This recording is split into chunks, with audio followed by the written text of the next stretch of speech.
And so it's only been a few months, but we are back with Final Fantasy VII. Last time we left off, I asked everybody what you would like me to name Eris, or Aerith, or however else you want to pronounce it. And going with the fact that we named Tifa, or Tifa, or whatever else you want to name her, because this game is just full of people whose names nobody knows how to pronounce correctly. Going with the theme of naming her Kansai after an amazing manga series, I'm going to name Eris Miss Undie, after Misunderstanding, after the same series. So, not after underwear, after the character. So, yeah.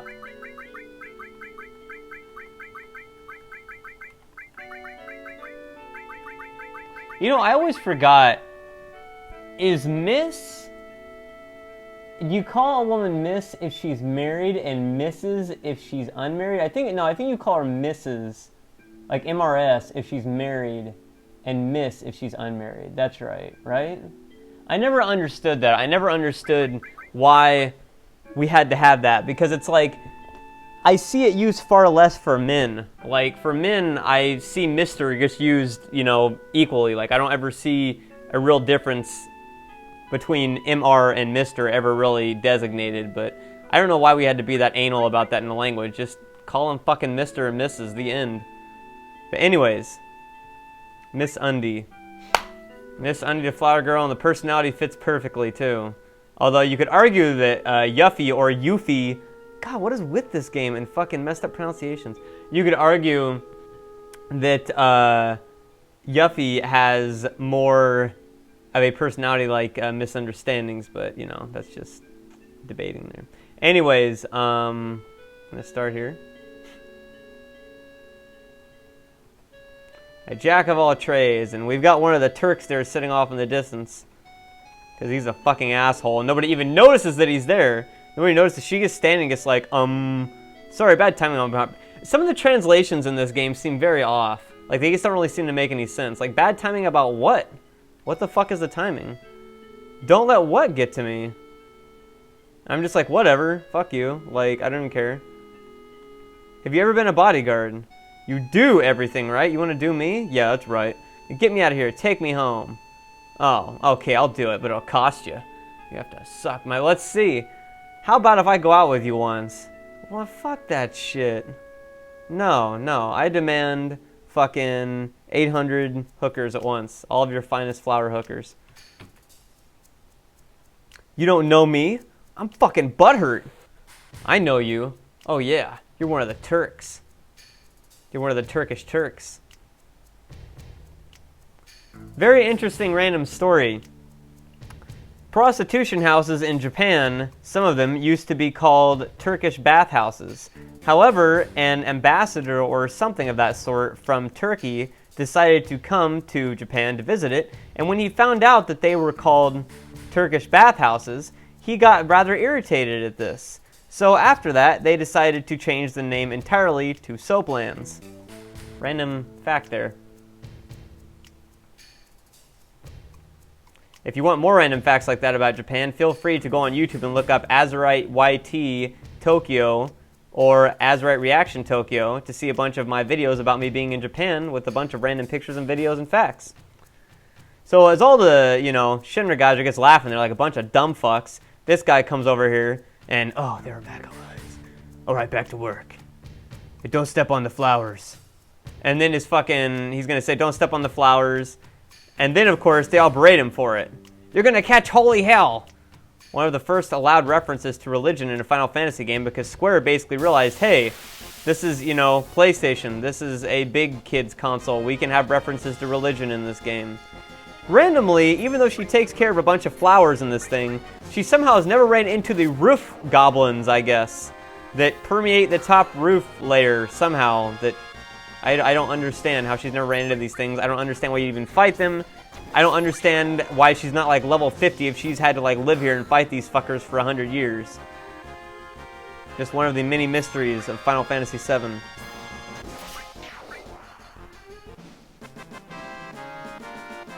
Not doing too bad for your first fight there. I guess whip that rod out of your ass, I guess. Just pulled that thing out of nowhere. Now, I don't know if I have the Titan Bangle we got from before or not. Let's check that out. I do indeed have that. I think I am going to equip that because the bronze bangle sucks a fat dick, and there'd be no reason to have that anymore. However, I think I might, in fact, equip it on her. If I could just get the fuck out of this menu and stop being a duper. Equip. Because she only has a bronze bangle. She's going to need... Well, let's see what their defense is. 8 defense, and then this guy has 14 defense. If I equip the iron bangle, I'll give it a 10. So, you know what? That's not too bad. I think we'll just equip it on her. She can get the Titan bangle. Now, notably, this game does not actually calculate magic defense. It's a glitch on the game's part, so that's a little bit doopy. We're going to have to also give him all and restore because that's by far the useless thing, or the most useful thing right here to have that. We'll also give him fire so he can have a little bit of attack, and we'll give her ice. We'll go the earthbound route here, make the chick the big damage dealer. It's all right. And we're going to go and jump off like, you know, I've always wondered how Miss Undy, a.k.a. Eris, can make that jump. I've never understood that. She literally jumped like fucking 15 feet there. So I guess he just threw her ass over there or something like that. So now your goal is to protect her from all of them coming up there. Like many other minigames in Final Fantasy VII, there's very few Final Fantasy minigames you can fail and actually fail. You know what I mean? Like that you can actually like lose the game. The rest of them you just get penalized by having to have more fights. She can't jump that little jump even though she jumped that big ass jump. I don't understand that. Somehow they miss, but this causes her to fall and not be harmed from falling like, you know, 80 feet down. And so you've got to help by dropping barrels on these motherfuckers. So you run up here, and you have to figure out which barrel to drop. If I believe I'm right, it's this one right here. Indeed it was. Good job for depth perception. So more of them are coming down there, so you've got to wait it out here and just fight for no fucking reason, I guess. Time to fight more roof goblins. I wish I would have gave him the all materia right now. So I guess all fire these guys. Oh yeah, what the hell? Crisis situation like this, and he's fighting off roof goblins. He's giving them the time to actually attack. You know, I think that'd be an interesting concept in a RPG. Would be if you got a limit break type thing or some sort of storyline element, and you were able to ignore the little time bar and you could just fight as often as you wanted. I know in this game it gives you the ability to go as soon as the limit breaks up, but all the same, you know. So now you've got to take care of this guy. So going logically, it would have to be this one. Which would roll down the stairs and buttfuck this guy. Now, as to where the hell Reno went off to, I don't really know. Let's just idle up here and hope that he does something, because I believe the very next barrel is right over here, but I'm probably going to get into a fight before I actually get to it. In fact, I did not, which means I should be pretty much fine. And she's walking up there and definitely help, so more than likely it's going to be this barrel. We're just going to push this.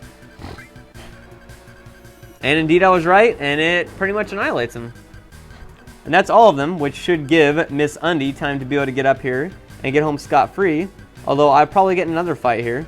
Makes that jump no problem this time. She had no problem doing it. So I guess she just wants to be rescued by me or something. I don't know. Which would just be completely, you know, just like the comic book, just like the manga, where our hero had to try and rescue Miss Undy from the stalker. And unfortunately, he ended up becoming a stalker himself, accidentally. Unintentionally is the better word for it. So, as we're told here, the Turks are an organization in Shinra equivalent to, let's say, like the CIA or some sort of secret force that they basically try and take down, you know, like people in secret. And they're after Miss Undy because some fuck-all reason that you're not explained right now. It's just that she's special. But you have to be her bodyguard for right now, which means you have to hop along a bunch of roofs, which somehow she is able to, again, follow behind as you blaze a trail in front of her. And she has to take her time hopping down these things. Although she has no trouble doing a little double hop right there, so whatever. Very out of shape, even though she must be fighting roof goblins all the time in the church.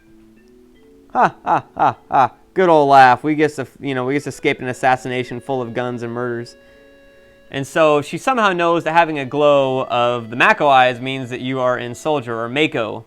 Mako fish. Mako Chef Boyardee fish. Mako shark.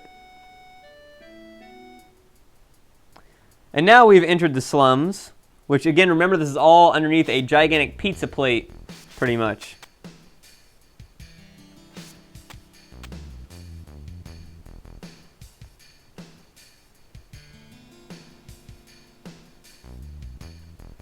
So you have to hurry over there. Although if you choose to go this way, nothing happens at all. And in fact, you can just keep on going this way. So I guess, he's just drunk. If you're wondering what this scene is, you'll be seeing this later on in the game. And you will be very glad that you did.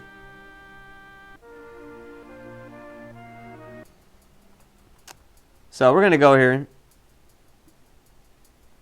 You can, by the way, turn that effect off to be able to see where rooms are and where they're not. I just leave it on because it's easier.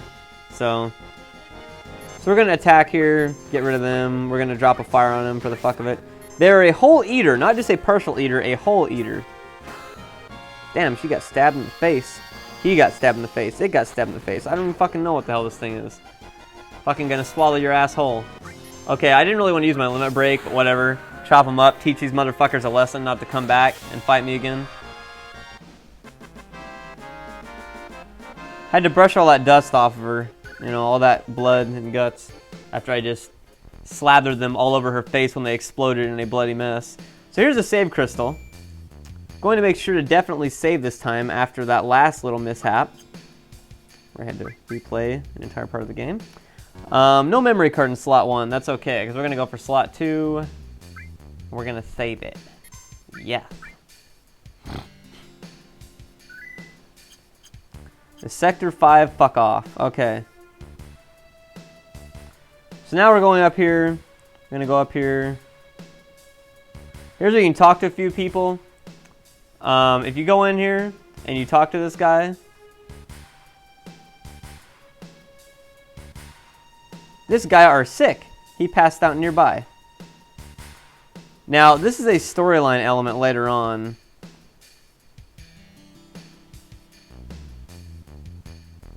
But one that's not actually referenced.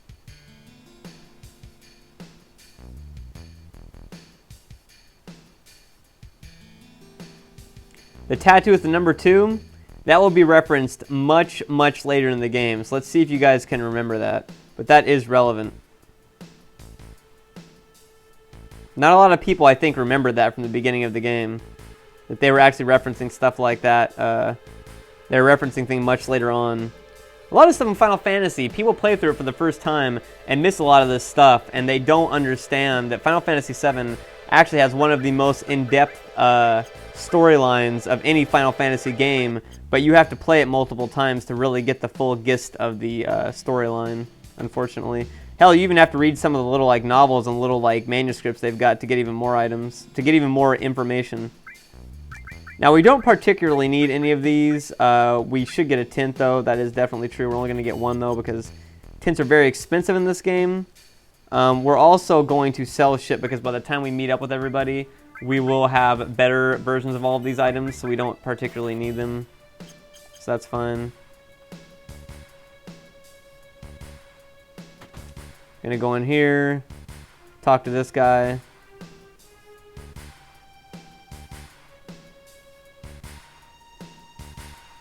This guy's a hardcore motherfucker. Let's just go up in his house and steal some shit. That's what you do in Final Fantasy games. Got a kid up here. I guess the kid's like Astro Boy or something. The top one and the bottom one. Alright. Turtle's Paradise. Turtle Paradise flyers are all throughout the game, by the way. I forget what it is. If you go through and you find them, you get something. But I've completely forgotten what the hell that is. But I'm pretty sure you do get something for finding all of the Turtles Paradise flyers. This also means that due to certain circumstances, some of these are impossible to get later on in the game, which means you kind of have to know from the start that you're actually actively looking through these, which is another thing that you have to kind of do from the beginning of the game. I'm not really sure what he meant about the top one and the bottom one. That might be something else in here. This dog is mad. Talk to this dude. I have heard of Wall Market. Well, you couldn't have technically heard of Wall Market because you haven't been to that point in the game. This is Era's house. We're not going to go here just yet, though, because I want to go up in here and go into this.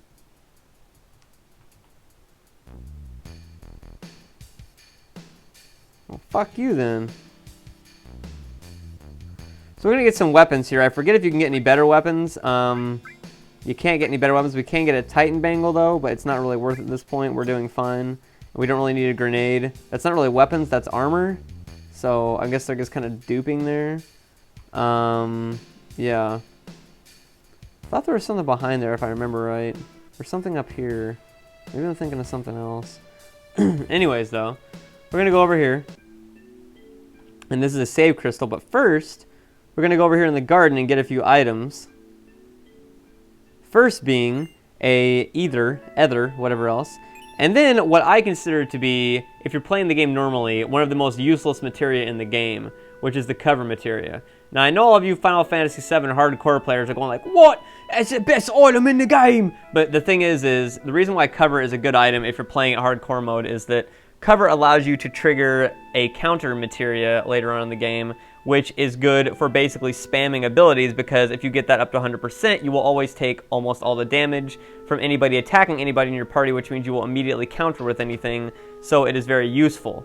However, it is not useful if you're just playing the game normally, because there's no real advantage to covering for shit, because at no point in this game does anybody really get significantly leveled over anybody else in the game. So, yeah. So you've returned her to her mom, Elmira, which the only person I can think of when I hear that name is the chick from fucking Tiny Toons. A girlfriend? Yeah, that's right! Step off! By the way, all these choices you're making actually have relevance later on in the game. So, again. What do you mean by that? You want to just sit by and listen? I'm taking butthurt to Sector 7. I'll be gone a while. I'm just going to moonwalk down the stairs, honey. You know, I'm just getting my moonwalk practice in. You never listen. I'll just let you go out and fight a bunch of people with machine guns with a fucking baton. No problem. Hey, you're right, Mom. Please go and make the bed. I have some personal business with our guest with my bloody red eye sticking out of my face. You're from Soldier, aren't you? I don't know how to say this, but get the fuck out of here. Alright, no problem. Later. I'm trying to leave. Fuck you then. I tried to leave and instead you just want to talk my head off. Fine. Also, this line right here. The last thing you need to get your feelings hurt again. This is referencing an optional side quest, again, much later in the game, that references one of her ex-boyfriends. Who you also happen to have something to do with also. In fact, you have a lot to do with that guy.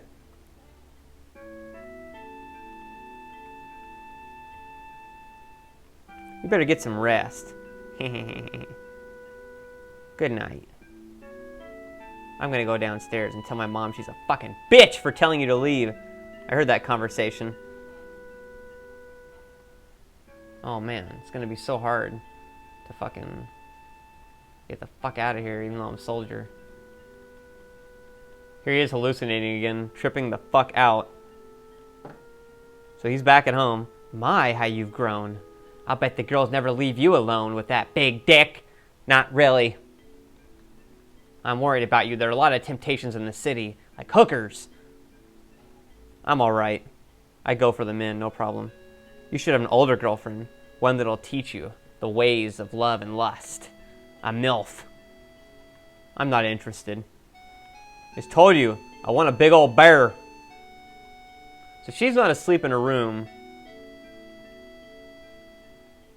Which is, of course, the best time to sneak out when, you know, she's not even asleep. So the first thing you should do is just run as loud as fuck out here. And she's like, I thought the Turks came back. Get some rest.